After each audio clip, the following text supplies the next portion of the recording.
I'm Dr. Barry, licensed psychologist, and here we talk about true crime and psychology. Thank you so much for joining. Let's hop right into today's topic. Let's go.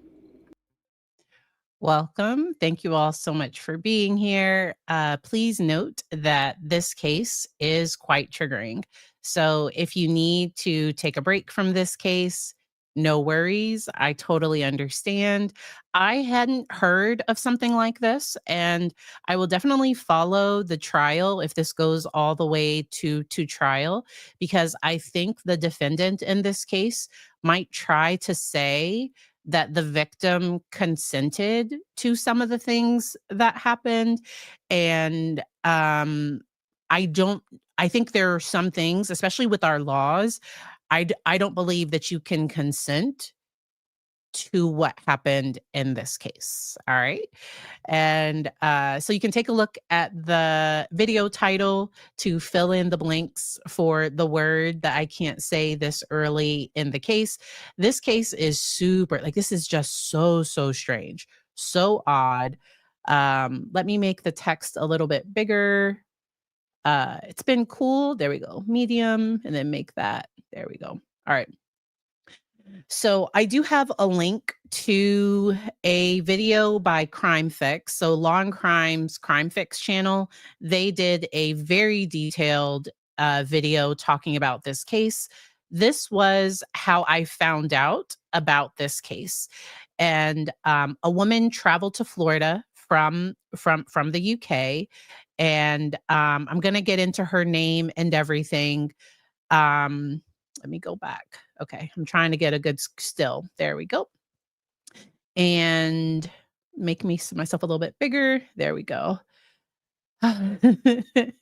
Welcome to the correct stream. YouTube is offering the vertical version. You can hop back and forth. If you don't want to be on the vertical one, you can definitely come on over.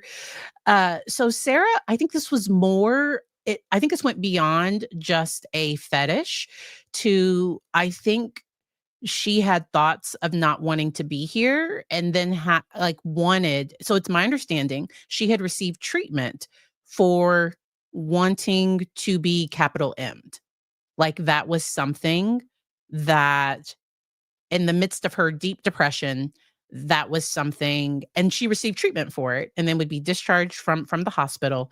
But so messages are likely going to come into this case. There's probably this message board that is going to come in, and she might have posted, is anybody willing to do this? Like, my fantasy is to be, so trigger warnings for essay, for all the things, trigger warnings for all the things. I think her fetish was to be essay and then also capital M.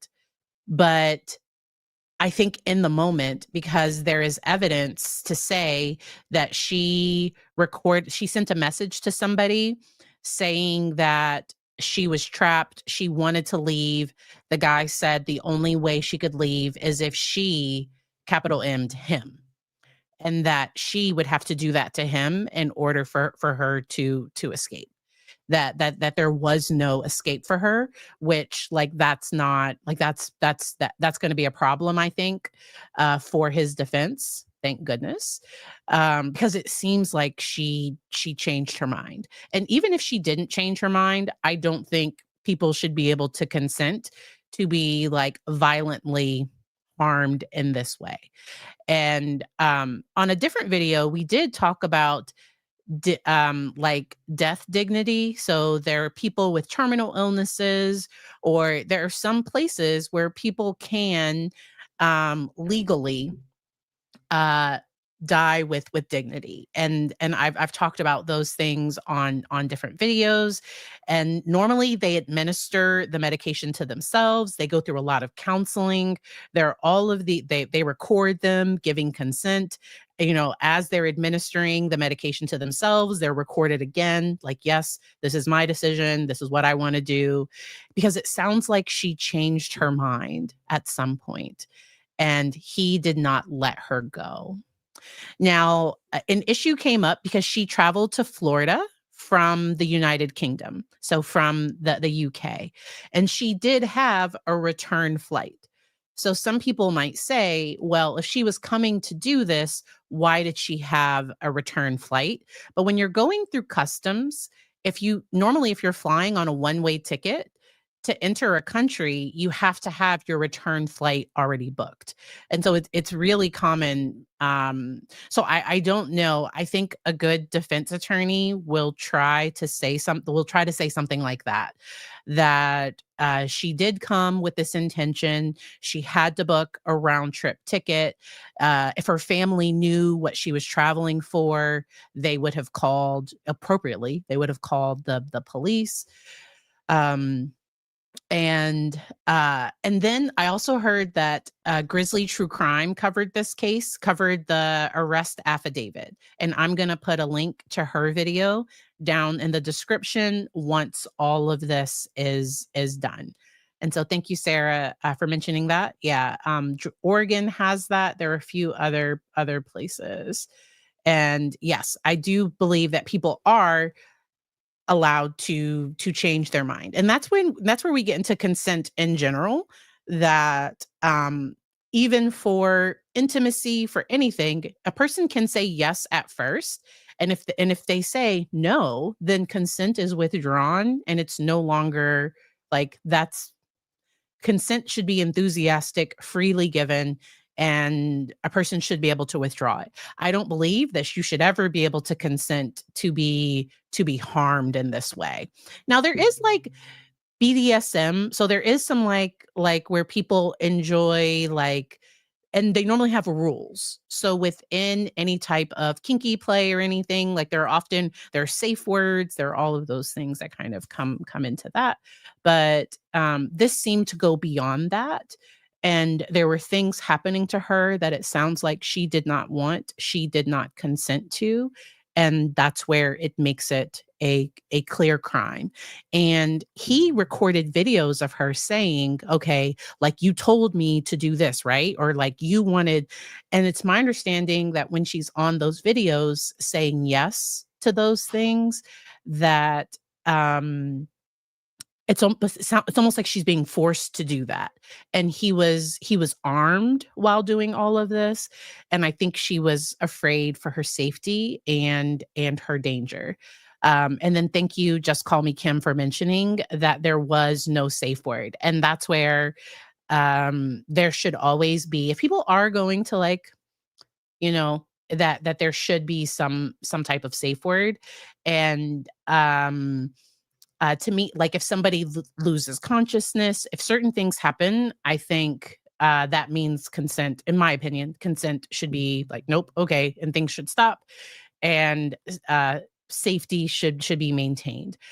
I think I don't know if more information about her history will come into this trial. I personally wonder if she does have a trauma history. Not that it would explain, or that it would like, but I just wonder if she did have a trauma history, because it's very unique for somebody to have, in my experience, for somebody to have this type of wish or thought to be harmed in this way, and like knowing it would result in their in their death. Like that is super sad.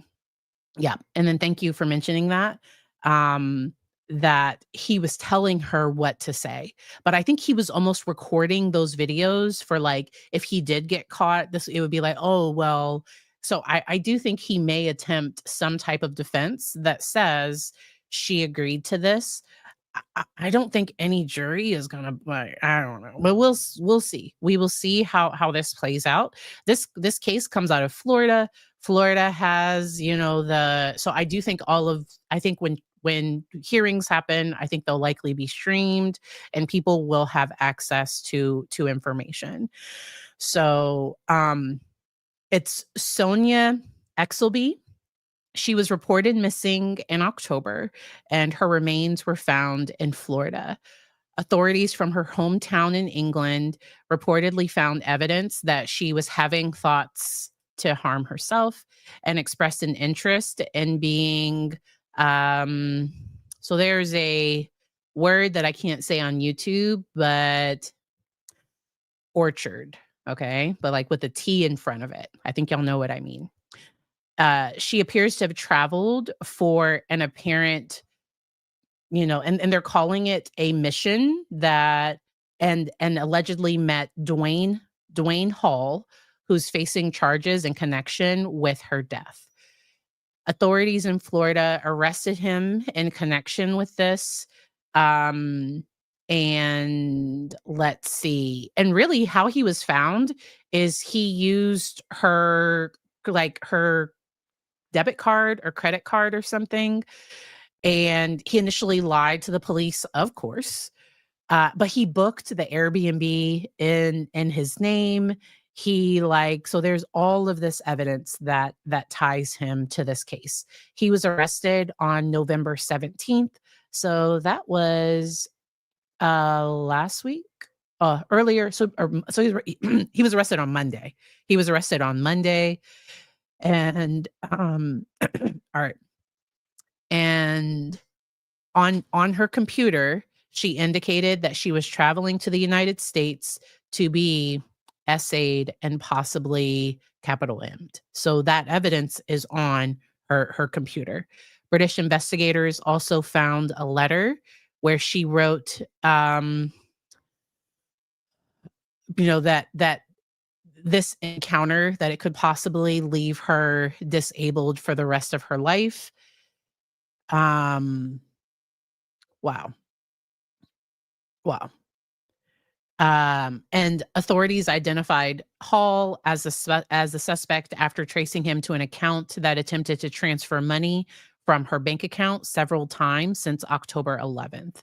During a voluntary interview with police on October 17th, he gave several inconsistent accounts about his interactions with her, initially claiming he did not know her, eventually admitting that he was intimate with her, and discussed her bondage, thoughts of self-harm, and her desire to have somebody K her.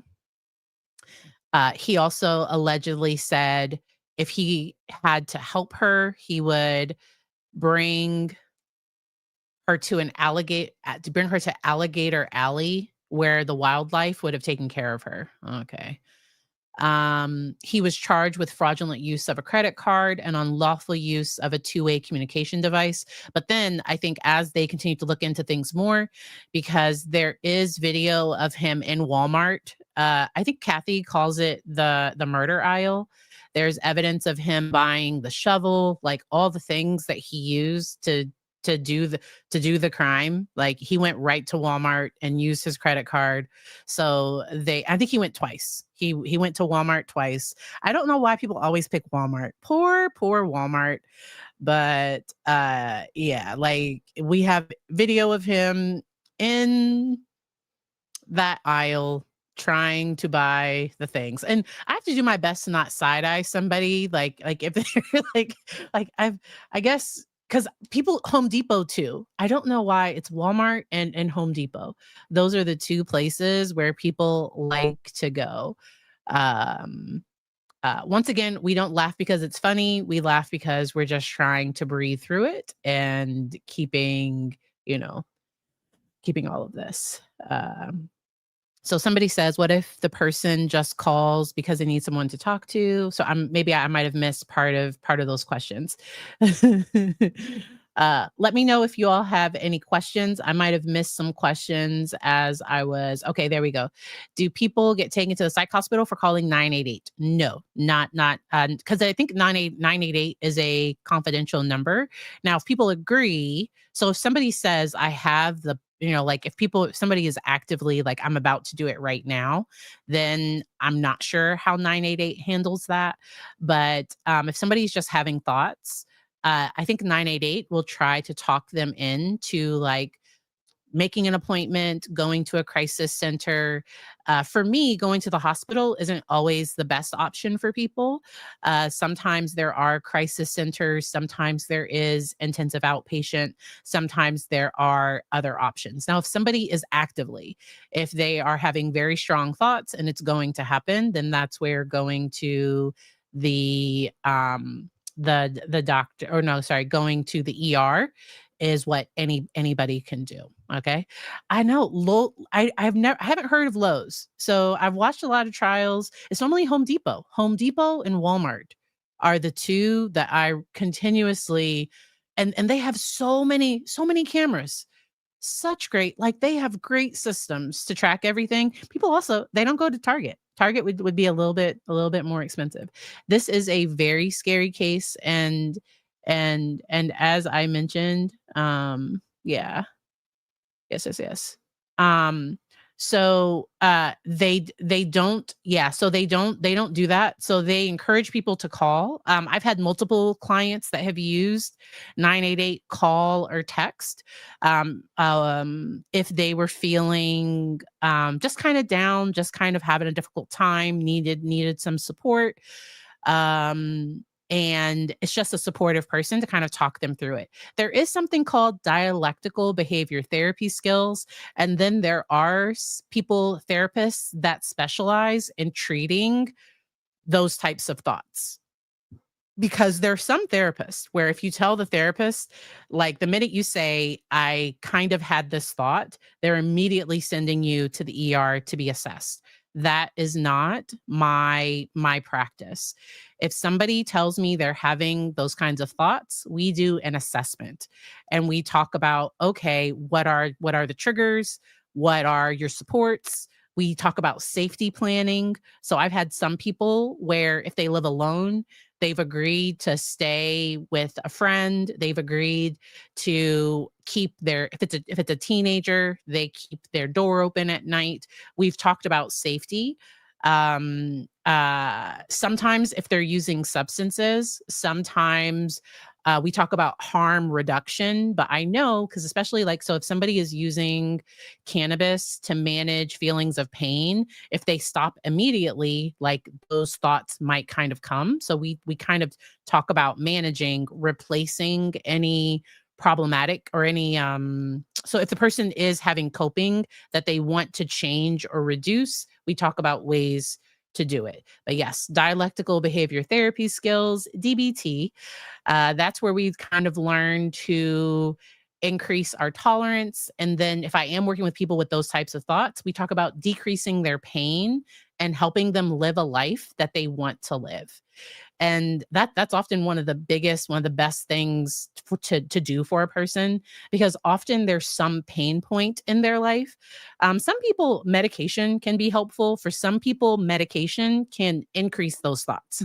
So if I'm working with somebody and they just switched from Lexapro to Prozac, and all of a sudden they have a severe depression, they're having weird thoughts, I have them talk to their doctor about what options they have.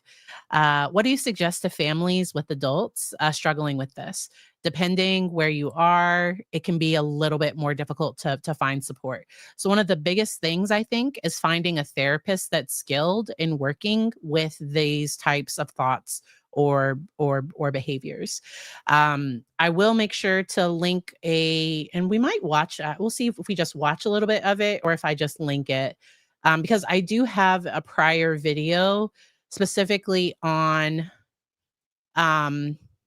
non-suicidal. Maybe I don't. I thought I did one on, like, self-harm. Maybe I don't. Okay, so that's a tip for parents one. Sometimes I don't spell it all the way out. Sometimes I call it severe depression. Trying to find. Hmm. So that might be a helpful video. Hey. So I was on Kathy's show and Sarah, you don't have to do that. Kathy had already said hello to me. You didn't have to do that. But for families that are that have a family member that's struggling, I think one of the biggest things is sometimes for the family members, because it can be really hard for the family, encouraging that family member of how much you love them, how much they mean to you. Sometimes depression will lie to the person and be like, nobody cares, nobody will even care if you're gone. And those are all lies, because I tell my clients, if nobody else, like I do, like I will be devastated if something happens. And then a question, are you talking about emotional pain, numbing it? So it's not about numbing, it's about helping the person manage and lower it.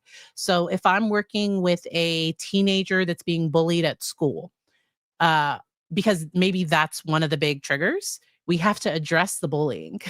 So we have to find safety, actual safety at school. Like we have to address whatever is feeding into it. If I'm working with somebody and maybe they just experienced grief, and maybe they lost a child, lost a parent, maybe they've kind of become hopeless, helping them find some hope, and that's something they do, but like I support them in finding it. And then I know I've been talking about EMDR a lot, the eye movement desensitization reprocessing, but it has been really helpful in my work, working with clients that working through past trauma. So sometimes if there can be stuff from the, even if it was 30 years ago, 40 years ago, 50, 60 years ago, sometimes those things can come into the present. Um, and I've also worked with people that have been victims of crime. And as they're going through court processes, or as they're deciding whether they're going to press charges or not, sometimes things can get really, really intense for them. And so just being a support, I sometimes, the grippy sock vacation. So the psychiatric hospitalization is my last resort. And the reason why it's my last resort is because I've had some clients get worse in the hospital. So now, if they need immediate medication changes, and if they need to be observed and monitored 24/7 for those changes, a inpatient hospitalization is often what's best. I rarely have to hospitalize people against their will. So I haven't had to um, so that was only when I was doing community-based work. So I used to go into homes and do therapy with children and families and work with some adults. And back when I was doing that work, there would be some times where, because in Virginia, kids 12 and older have to sign themselves in to the psychiatric hospital. And if they refuse to sign themselves in, then there can be, it's called a TDO, a temporary detainment order, where they go before a judge and a judge decides whether they stay in the hospital or not. The psychiatric hospital normally tries to get them to sign themselves in, like if they can, but if they won't, it's fine. But I dealt with that a lot more when I was doing that type of work. Since transitioning to outpatient, I have had zero. I've been an outpatient since 2020. I've had zero times where I've had to have somebody hospitalized against their will. Now, I have had clients hospitalized, but that was like they realized I'm not safe. We both realized there are safety concerns, and they agreed to go to the hospital. Or maybe a family member, because maybe I wasn't present for the episode, and the family member saw it. They called me, and I encouraged them to get an assessment, and then that might have resulted in something. In my state, we have what's called intensive in-home therapy right now. I've heard there might be some changes coming to that program in 2026. So I'm definitely going to keep an eye on that. But for families that are eligible for that service, that can often be helpful in stabilizing somebody within the home, where they have a therapist available for crisis intervention. So for me as an outpatient therapist, I'm not available 24/7. I'm not available all of the time. And so um but that crisis counselor is. And so we have programs in Virginia. Some are short-term crisis programs, some are more long-term. But finding what resources are available is really, really, really, and it's hard to find. It's really, really hard to find. I've had some clients do Celebrate Recovery. It's often done through churches, and I've had people do that for alcoholism, like for substances, for codependence, for like sex addiction, or for a variety of different things. Yes, yes, yes. And so finding community, so helping people find a safe community can be really important. I have found that uh, with um, so if I have a client who has a friend that gets that it's also in a mental health crisis, sometimes they can trigger each other. And so we often have to find a safe person they can go to, because them going to each other can sometimes cause more issues, where my client is stable, but then their friend calls them in crisis. My client talks them down, but now my client is in crisis. And so I like to add a buffer where it's like, hey, if that friend calls you in crisis, you have to like let your mom know, or like I want a buffer to be there to then monitor just so that my client isn't feeling responsible for somebody else's mental, like, and their mental health is like hanging on by a thread, and then like somebody else is leaning, and so it it can it can in my experience, having a stable buffer can be really, really important. I will leave that there. That's another reason why I often avoid psychiatric hospitalizations, because I tell my clients, okay, if you go to the hospital, don't make friends. Like, don't, like, it's fine. Like, everybody's there for a reason, but like don't find a boyfriend, girlfriend. Like, don't just like don't do that. Please just get stable, come home, and let's find people in the community that you can check with. And I have, so somebody mentioned having a family member that was in crisis. So I have supported those family members that are supporting the person with the severe mental health concerns. So us talking about how developing a plan for how they can best support that, how they can develop emotional boundaries to not take on, like, the family member is now out of crisis, but now my client can't sleep. They can't, their mental health is now struggling. And so sometimes that's been really, really supportive. Um, all right. And so so that case, I'm definitely going to keep an eye on it. Once again, I do not believe that you can consent to be like, and I love the way Kathy describes stuff. I feel sometimes I have Kathy's voice in my head. I listen to Gossip Rumor and Innuendo in the mornings at 9 a.m.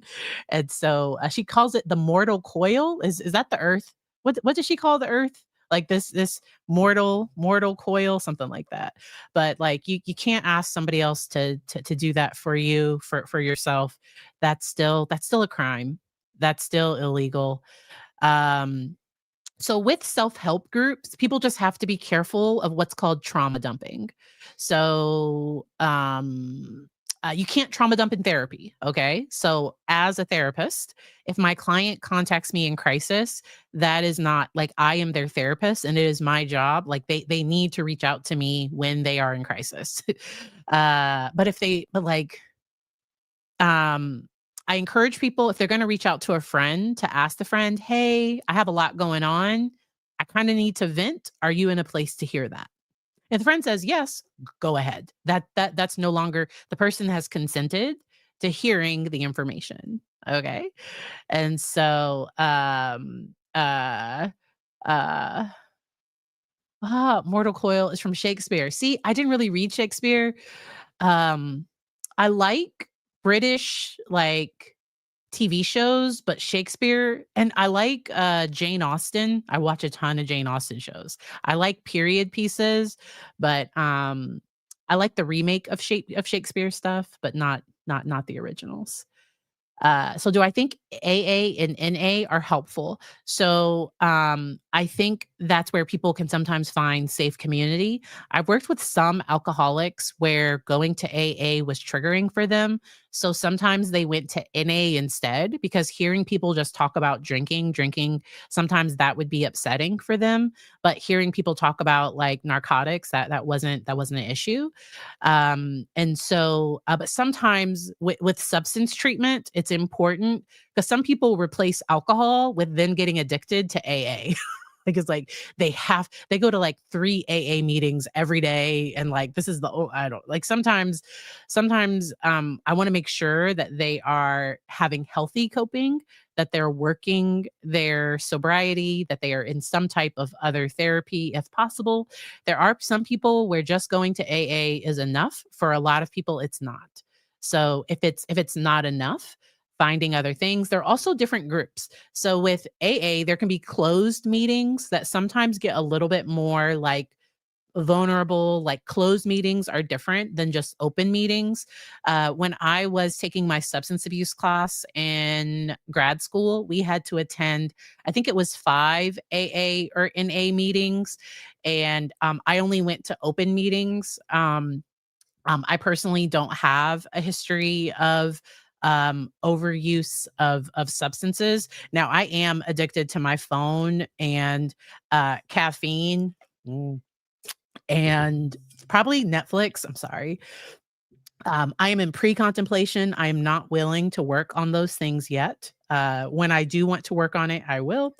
But there are other addictions. So I've also worked with people that have done Overeaters Anonymous too. Food addiction is often the hardest because you have to eat. So like when somebody uses food to cope, but like you still have to eat, that can often be hard.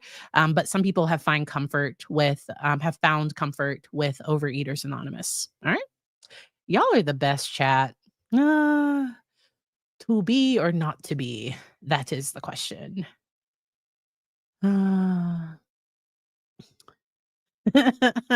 So Sarah, you're still on my travel bouginess. Okay. So this is going to be a side squirrel moment. Okay? So I'm letting you all know this is a squirrel moment. This has nothing to do with what we are talking about.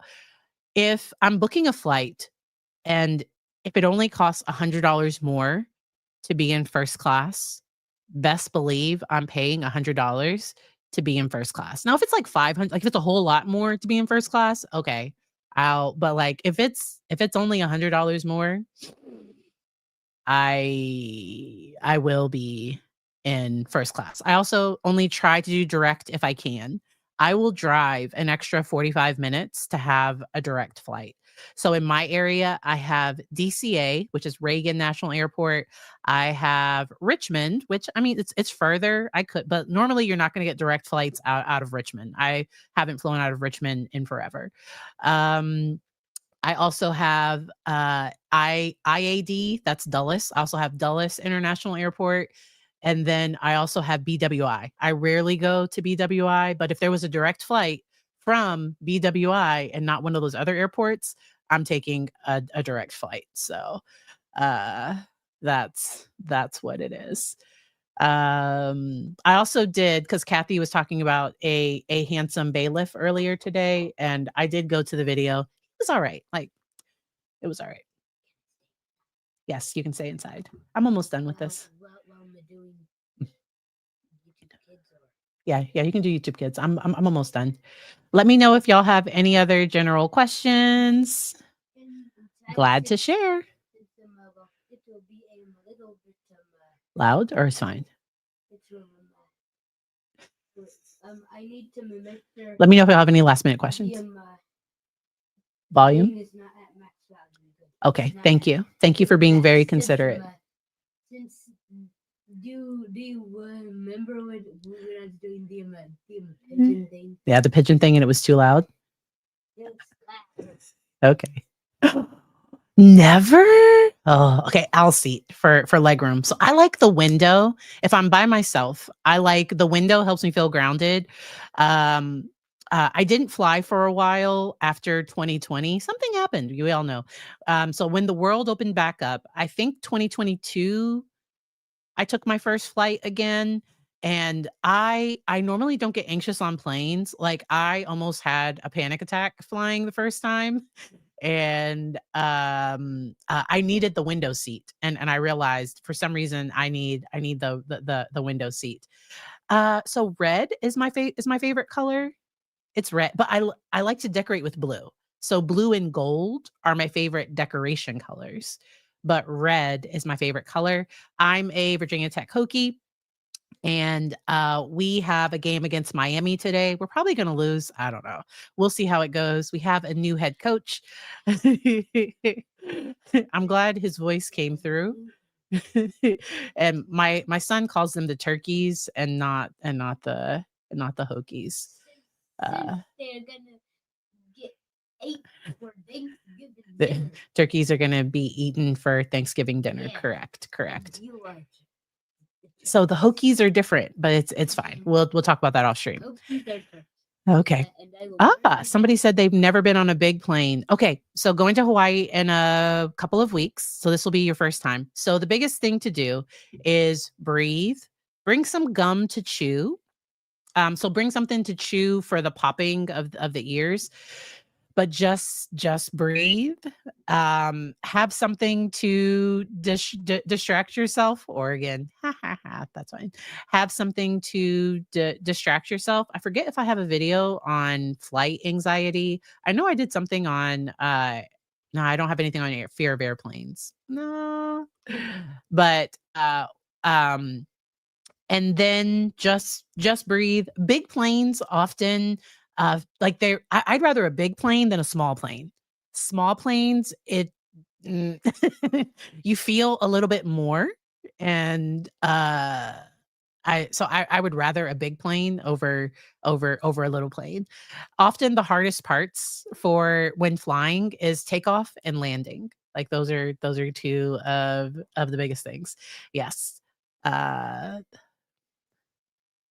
Oh, yes, and taking a so I know if you have fluid in your ears, 'cause, my husband and son, one time, they both ended up with, ruptured eardrums after a flight, after I think I gave them a cold. I think I gave them a cold. Um, and, yeah, they both ended up with those after, but and I have had some clients use prescription medications if they have severe anxiety. If it's just a little bit, I'm not a medical doctor, this is not medical advice. You can look into, like, Benadryl can sometimes have a calming thing. I'm not a medical doctor, this isn't medical advice. So search it on the interwebs and talk to a pharmacist. But sometimes there can be things you can take that are over the counter that can be calming too. Yeah, small planes, like, yeah. Ooh, I don't I do it. So I don't like but you're oh. And then as we're landing, I rate it. So like if it's really bumpy, I give them like a 7, maybe a 6. I don't know. Like if it's a smooth landing, I give them a 10 out of 10. So if you ever see me on a flight and we're landing, like I'm gonna rate the landing, and I do it visually, so I can see it. Nobody else cares. It's just for me. Um, a lot of people like the aisle seats. See, I need the window. People feel trapped. See, I want to be able to see. It's about control for me. So for you, you want to be able to run. I want to be able to see because I want to be able to control the like because the person sitting by the window gets to decide if it's up or down. I like sitting by the window. That's just me. All right. Who knew that we would get here? So I just rate landings for myself. It's not for anybody else. I'm super nosy. I need the window. But my son, so if it's me, if we're flying as a family, my son sits by the window, I sit in the middle, and then my husband sits on the end. Or if it's only 2 seats, then my husband is on like the aisle, and then it's me, and then our son is by the window. He loves a window seat like his mama. But then I get to reach over because I'm his mom. I get to reach over and control the thing. If it's a stranger, I can't. All right. So I appreciate each and every one of you. Thank you so much for joining. If you haven't subscribed, I don't say it often. Like, you can go on ahead and hang out with us here. Uh, if you just watch and you're not subscribed, the algorithm will still send you my face, and that's fine. I appreciate you all. I hope you all enjoy the rest of your weekend. On Tuesday, we will be talking about surviving Thanksgiving or surviving the holidays with your family. Okay. That is one of my favorite streams to do. And so we will be talking about that then. I do not like the middle if I'm flying by myself. So I only take the middle if it's if it's my son, or one time I flew by myself and I didn't pay to pick my own seat, but I think I still got the window, I think, but it is what it is. Oh, and I don't do I think it was Southwest that used to you had to pay for boarding groups to get your seat. That gives me way too much anxiety. I have to know where my seat is. I want my assigned seat. That's just me. I will see y'all next time. Have a good one.